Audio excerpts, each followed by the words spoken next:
दोस्तों यदि शत्रु आपके पीछे पड़ा हुआ है और चारों तरफ से आपको शत्रु ने घेर लिया है और कैसे भी आपको शत्रु बाधा से राहत नहीं मिल रही है, यानी कि शत्रु जो है आपने बहुत सारे टोटके कर लिए लेकिन फिर भी शत्रु जो है आपको नहीं छोड़ रहा, वो सामने से आकर के वही गाली गलौज करता है ना। और आपकी जिंदगी में जो पड़ोसी है वो भी बहुत बड़ा शत्रु बन के बैठा हुआ है, तो शत्रु जो है वो आपको पूरी तरह से बिगाड़ना चाहता है, आपका बिगाड़ करना चाहता है, आपकी जिंदगी में रोड अटकाना चाहता है। तो दोस्तों ये वाला उपाय सिर्फ और सिर्फ आपके लिए है।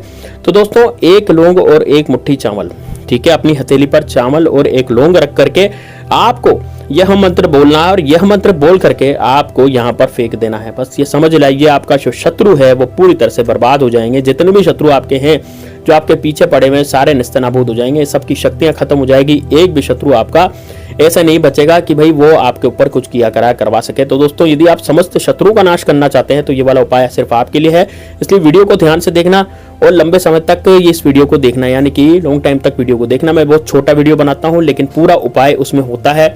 उपाय में जो भी चीजें जरूरी हैं वो सारी की सारी मैं इस वीडियो में बताता हूँ, इसलिए दोस्तों विशेष रूप से आप इस वीडियो को पूरा देखें। साथ ही में दोस्तों मेरी आपसे हाथ जोड़ करके विनती है कि यदि आपने इस वीडियो को लाइक नहीं किया तो जरूर कर दें एक लाइक। तो दोस्तों और साथ में आप कमेंट बॉक्स में हर हर महादेव जरूर लिखें। दोस्तों हर हर महादेव कमेंट बॉक्स में लिखने से भोलेनाथ के आप भक्त हैं तो बिल्कुल लिखेंगे और इसको लाइक भी जरूर करेंगे। और यदि भगवान श्री राम के भक्त हैं तो जय श्री राम, जय बागेश्वर धाम सरकार जरूर लिखें और इस वीडियो को लाइक करें। लाइक करने के साथ साथ दोस्तों इसको शेयर भी करें। चलिए दोस्तों बात करते हैं कि किस तरह से आप अपने शत्रु का नाश कर पाएंगे। दोस्तों यदि आपको लगता है कि यार मेरे शत्रु जो है वो गुप्त है ना, मेरे शत्रु गुप्त है, वो पीठ पीछे वार करते हैं, क्योंकि दोस्तों क्या होता है आजकल कलयुग में कोई भी सामने से ज्यादा वार नहीं करता, ज्यादातर शत्रु पीठ पीछे ही वार करते हैं और पीठ पीछे ही आपकी बुराई भी करते हैं। इस कारण इस ऐसे शत्रु जो होते हैं वो हमारी जिंदगी में बहुत ज्यादा हमें पछताने का मौका देते हैं। क्योंकि दोस्तों जब हम हमारे काम पे जाते हैं, हम हमारी दुकान पे जाते हैं या फिर हम हमारे किसी गंतव्य पे जाते हैं तो दोस्तों वहां पर कुछ भी सफलता नहीं मिलती है। हमारा कोई बिजनेस है तो बिजनेस भी हमारा बंद हो जाता है। हमारा कोई यदि ऐसा कुछ हमने डाल रखा है कमाने के लिए तो वो कमाने वाला सोर्स भी हमारा बंद हो जाता है। कोई नौकरी पे हम जाते हैं तो नौकरी पर भी बॉस की फटकार हम खाते हैं, या फिर कोई ऐसे दुश्मन होते हैं जो बॉस के सामने हमें अपने आप को नीचा दिखाते हैं, इसके कारण हमारी जिंदगी बिल्कुल बर्बाद हो जाती है। तो दोस्तों यदि आप भी ऐसा चाहते हैं कि आपकी जिंदगी आबाद रहे, बर्बाद नहीं हो और आप अपने शत्रुओं से छुटकारा पाना चाहते हैं तो ये उपाय आपके लिए। तो दोस्तों इस उपाय को कैसे करेंगे, देखिए सबसे पहले मैं विधि बता रहा हूँ। विधि से पहले मैं आपको थोड़ी सामग्री बता देता हूँ। सामग्री में कुछ नहीं लेना दोस्तों, एक तो आपको लौंग लेनी है। लौंग कितनी बड़ी, लौंग जो नॉर्मल साइज की जो लौंग होती है, लेकिन दोस्तों लौंग पर जो है फूल लगा रहना चाहिए, बिना फूल वाली लौंग आपको नहीं लेनी है, ठीक है।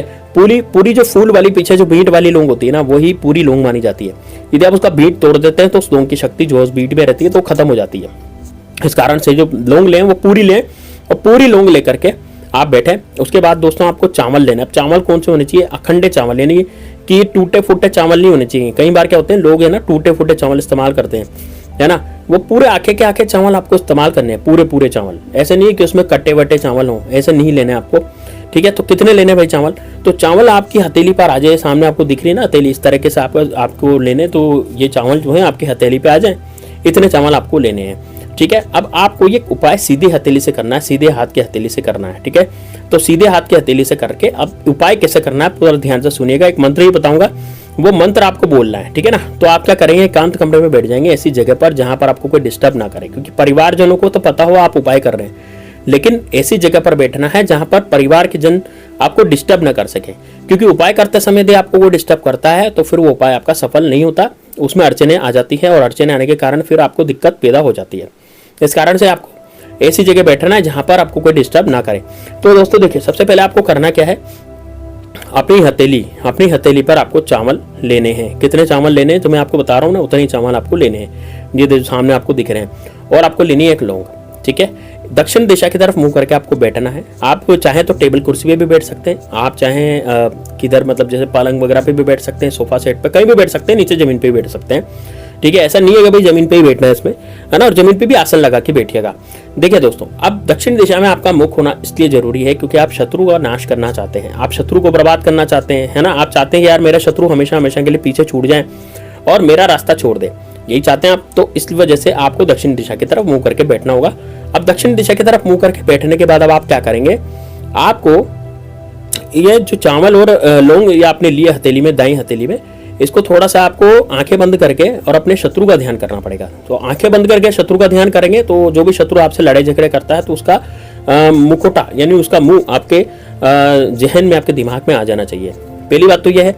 दूसरी बात यह है, यदि मान लीजिए जो शत्रु का मुखौटा आपके जहन में नहीं आया तो फिर, क्योंकि आपके गुप्त शत्रु हैं, मान लीजिए पीठ पीछे वार करने वाले शत्रु हैं, तो वो क्या होगा, तो उनको कैसे सोचेंगे आप, क्योंकि वो तो गुप्त है, आपको थोड़ी पता कौन शत्रु है आपका, नहीं पता ना। तो जब यदि आपको नहीं पता भाई, और आपकी प्रॉपर्टी के लालच में वो शत्रु लगा हुआ है और वो नहीं पता आपको कि भाई कौन आप पर क्या करा रहा है, क्योंकि कितनी बार हमारे पर क्या हो जाता है कि हमारे जो परिवार में लड़ाई झगड़े हो जाते हैं, अचानक से घर में लड़ाइयाँ हो जाती है ना, और घर के घर टूट जाते हैं, परिवार के परिवार टूट जाते हैं। तो दोस्तों इससे बचने के लिए क्या किया जाए, तो अब देखिए ये गुप्त शत्रु हैं, तो गुप्त शत्रु का हमें कुछ भी पता नहीं रहता और गुप्त शत्रु सबसे खतरनाक होता है। सामने आने वाले शत्रु का तो हमें पता रहता है भैया ये हमारा शत्रु है, लेकिन जो गुप्त शत्रु है वो सामने से मीठा मीठा बोलता है, मीठी मीठी बातें करता है, लेकिन पीठ पीछे छुरा ठोकता है। तो ऐसा जो शत्रु होता है ना वो बड़ा खतरनाक होता है दोस्तों। ये शत्रु आपको जीता भी नहीं छोड़ेगा, इतना जबरदस्त शत्रु होता है ये।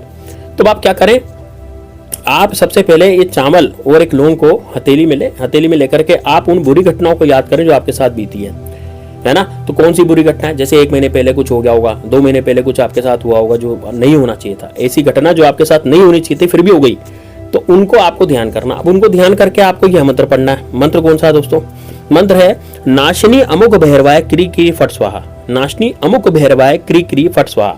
यह आपको लगभग 3 बार बोल करके फूंक मार देनी है चावल पे और लौंग पर, लेकिन फूंक इतनी धीरे मारनी है कि चावल और लौंग आपकी फूंक से उड़े नहीं। ऐसा नहीं कि आपकी लौंग से चावल और लौंग हो जाए, ऐसा नहीं सोचना, ऐसे फूंक भी नहीं मारनी इतनी तेज है ना, धीरे धीरे फूंक मारनी, 3 फूंक मारनी, 3 बार मंत्र बोलना है। मंत्र कौन सा है, नाशनी अमुक भैरवाय क्री क्री फट स्वाहा, ये आपको बोलना है। अब यह मंत्र जब आप बोलेंगे ना तो अमुक के स्थान पर आपको अपने शत्रु का नाम बोलना होगा। जैसे मान लीजिए मेरे शत्रु का नाम रवि कुमार है, तो मैं कैसे बोलूंगा, नाशनी रवि भैरवाय क्री क्री फट स्वाहा, ऐसे में बोलूंगा, है ना। जो भी आपके शत्रु का नाम हो तो अमुक की जगह आपको उस शत्रु का नाम जो है आपको बोलना है। लेकिन दोस्तों यदि मान लीजिए आपके गुप्त शत्रु हैं तो आप क्या बोलेंगे, तो आप बोलेंगे सर्व शत्रु। क्या बोलेंगे, जैसे मैं सुन लीजिए मंत्र कैसे बोलना है, नाशनी शत्रु नाश, या तो ये बोले एक शत्रु है तो शत्रु नाश, लेकिन यदि बहुत सारे शत्रु हैं तो आपके बोलेंगे नाशनी सर्व शत्रु भैरवाय क्री क्री फट स्वाहा। नाशनी सर्व शत्रु भैरवाय क्री क्री फट स्वाहा, ये आपको 3 बार बोल करके 3 बार फूंक मारनी है। नाशनी सर्व शत्रु भैरवाय क्री क्री फट स्वाहा, फिर एक बार फूंक मारे, फिर नाशनी सर्व शत्रु भैरवाय क्री क्री फट स्वाहा, फिर दूसरी बार फूंक मारे, फिर नाशनी सर्व शत्रु भैरवाय क्री क्री फट स्वाहा, फिर तीसरी बार फूंक मारे। ऐसे 3 बार फूंक मार करके दोस्तों अपने ऊपर से 3 बार घुमा करके इसको किसी बहते पानी में आपको डाल देना है। ठीक है, अब जैसे बहते पानी में जैसे हो सकता है नदी बहती हो आपके आसपास, या कोई नहर बहती हो, या कोई ऐसे पानी का कोई स्रोत हो जो बहता हो, उस बहते पानी में आपको उसको डाल देना है।